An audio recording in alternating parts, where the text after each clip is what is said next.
1,00,000 మంది శివభక్తులతో కలిసి మహారుద్రాక్ష పూజలో పాల్గొనండి. వెంటనే కాల్ చేసి మీ పేరును నమోదు చేసుకోండి.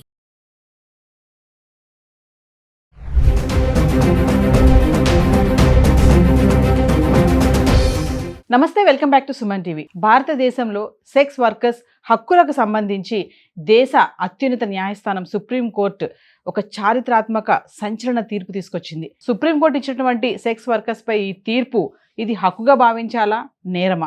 దీనిపైన మరింత సమాచారం అందించడానికి మనకు అందుబాటులో ఉన్నారు సీనియర్ ఐపీఎస్ ఆఫీసర్ రెడ్డన్న గారు. నమస్తే సార్. నమస్కారం అండి. బలప్రయోగం కానీ, మోసం కానీ, స్ట్రెస్ కానీ, వాళ్ళకి ఇలా నేరం జరిగినట్టుగా అక్రమ రవాణా కానీ, నేరం జరిగినట్టు కనుక రుజువు అయితే మరి అది శిక్ష కిందకు వస్తుందా, నేరం కిందకు వస్తుందా? అంటే డెఫినెట్గా. ఎందుకంటే చాలామందిని ఉద్యోగాలు ఇప్పిస్తామని, అక్కడ పని మనిషిగా పెట్టుకుంటామని చెప్పి బాంబే కానీ మిగతా దుబాయ్కి తీసుకెళ్ళి కూడా ఆ విధంగా చేస్తున్నారు. బాంబేలో మీకు మంచి ఉద్యోగం ఇప్పిస్తాను, ఇంటర్మీడియట్ 10th క్లాస్ చదివిన అమ్మాయిలు మీకు ₹1,00,000 నెలకు జీతం ఇస్తారు, మీకు ఏముంది, ఏం పని చేయాల్సిన పని లేదు, చిన్న చిన్న పనులు అని చెప్పి ఇక్కడ నుంచి మోసం చేసి తీసుకెళ్ళి వాళ్ళని ఆ వేశ్యావాటికలకు అమ్మేసి, రెడ్ లైట్ ఏరియాలో అమ్మేసి, వాళ్ళు అక్కడ నిన్ను రూములో వేసి బంధించి, ఒకవేళ నువ్వు ఒప్పుకోకపోయినా బలవంతంగా కొట్టి తిట్టి వాళ్ళని హింసించి ఒప్పుకునేటట్టు చేస్తున్నారు. అది నేరం. డెఫినెట్గా నేరము. బాధితులపైన కేసు పెట్టరు. ఎవరైతే వాళ్ళను ఈ విధంగా గురి చేసి, ఇబ్బందులకు గురి చేసి, వాళ్ళకి ఇష్టం లేకపోయినా ఈ వేశ్యావృత్తిని కొనసాగించు అని చెప్తే డెఫినెట్గా వాళ్ళందరిపైన శిక్షార్హులు, వాళ్ళందరిపైన కేసులు ఉంటాయి, వాళ్ళని అరెస్ట్ చేస్తారు, ఆ విధంగా చేస్తారు. వీళ్ళని గౌరవప్రదంగా విడుదల చేయించి వాళ్ళకి హోమ్స్లో జాయిన్ చేసి అక్కడ ఏదైనా వృత్తి వాళ్ళు ఏదైనా చేసుకుంటారో వృత్తిని నేర్పింపజేసి సమాజంలోకి వాళ్ళకి బ్యాంక్స్ లోన్స్ అది ఇప్పించి సమాజంలోకి తీసుకెళ్తారు. అంటే సార్, సుప్రీంకోర్టు ఇచ్చినటువంటి ఈ తీర్పులో ఒక అంశం ఏంటంటే సార్, ఈ సెక్స్ వర్క్ ఎవరైతే చేస్తున్నారో వాళ్ళ దగ్గర కండోమ్స్ అనేవి ఉండొచ్చు, అదేమి నేరం కాదు అని చెప్పేసి కూడా ఒక లైన్ చెప్పడం కూడా జరిగింది సార్. అవును. ఇప్పుడు సేఫ్టీ ఈజ్ ముఖ్యం. ఇప్పుడు మనము కరెంట్ పని చేసే వాళ్ళకి గ్లౌజులు వేసుకుంటారు, గ్లౌజులు వేసుకోకపోతే షాక్ కొడుతుంది. అదేవిధంగా వెల్డింగ్ చేసేవాడికి మొహానికి అడ్డం పెట్టుకునే దానికి ఒకటి ఇస్తారు. ఎందుకు? అది లేకపోతే మొహం కాలిపోతుంది. ఈ విధంగా ఇప్పుడు ఈదే వాడికి కొన్ని సౌకర్యాలు ఇస్తారు. అదేవిధంగా రేసెస్లో పాల్గొనే వాళ్ళకి కాళ్ళు చేతులకి అవన్నీ దెబ్బలు తగులుకోకుండా అవన్నీ ప్రొటెక్షన్ ఇస్తారు. అదేవిధంగా ఈ సెక్స్ వర్కర్లకు కూడా ప్రొటెక్షన్ ఉండాలి. ఎందుకంటే ఈ మహమ్మారి, ఎయిడ్స్ మహమ్మారి కానీ మిగతా వ్యాధుల నుంచి వాళ్ళని ప్రొటెక్షన్ కావాలంటే డెఫినెట్గా వాళ్ళకి కండోమ్స్ ఉండాలి. అది గౌరవప్రదమే, అదేమి ఇది కాదు కదా.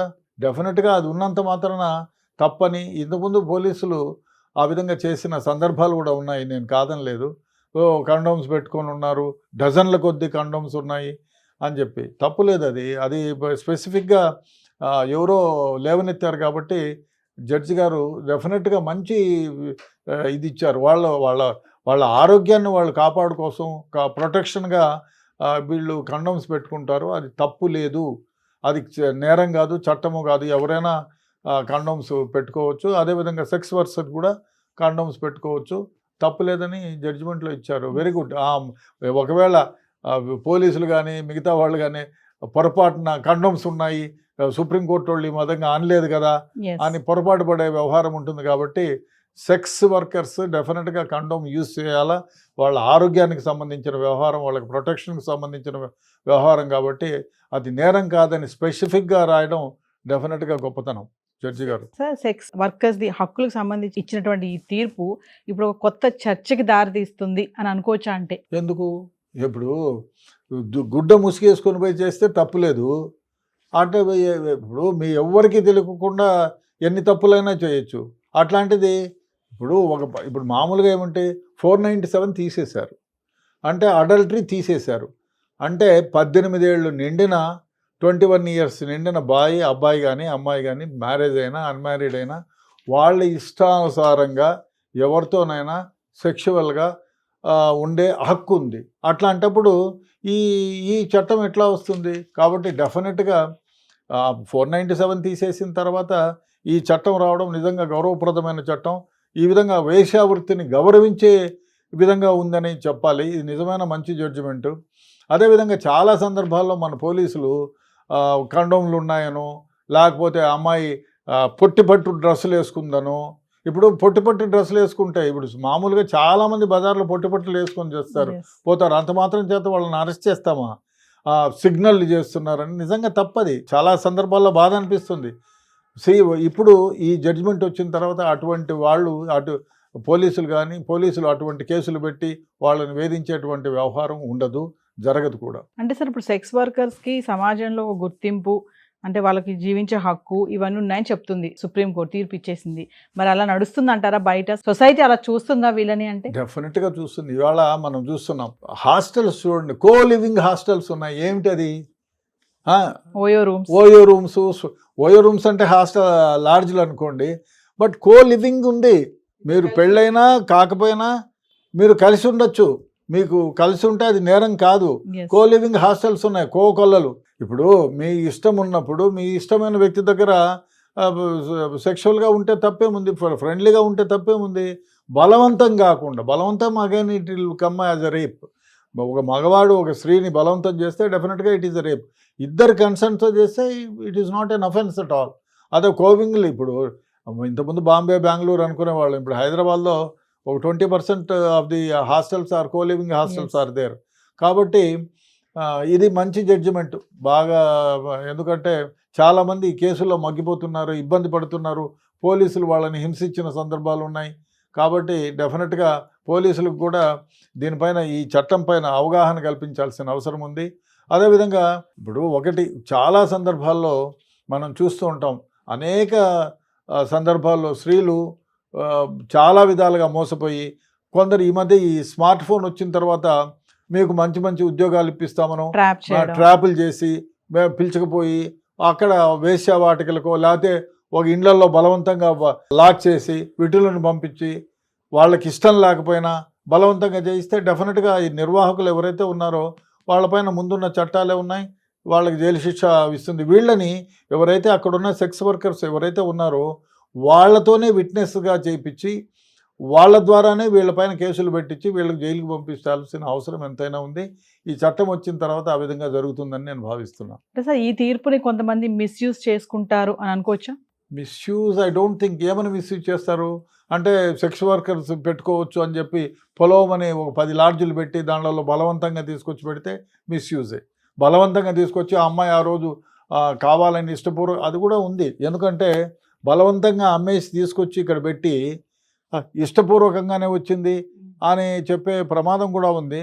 దీనికి తగిన చర్యలు తీసుకోవాలి. ఆ అమ్మాయి ఇష్టపూర్వకంగా వచ్చిందా లేదా, ఆ విధంగా ఉంటే ఎవరైనా నిర్వాహకులు, అంటే వేశ్యావాటికల నిర్వాహకులు ఎవరైతే ఉన్నారో వాళ్ళపైన బలవంతంగా తీసుకొని వస్తే చెప్తారు కదా.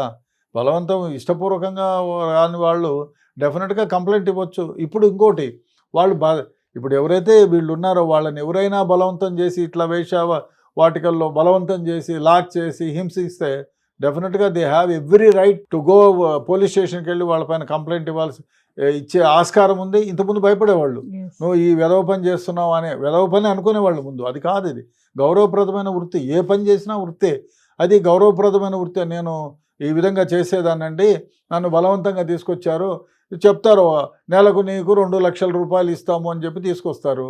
నెలకు 10,000 20,000 ఇచ్చేసి నీకు ఇంతే, ఎక్కువ నోరు తెరిస్తా కొడతాం తిడతామని చెప్పి వాళ్ళని రూమ్లో వేసి బంధించిన సందర్భాలు ఉంటాయి. ఆ విధంగా జరగచ్చు కూడా. అటువంటి వాళ్ళకి ఇప్పుడు ప్రొటెక్షన్ వస్తుంది.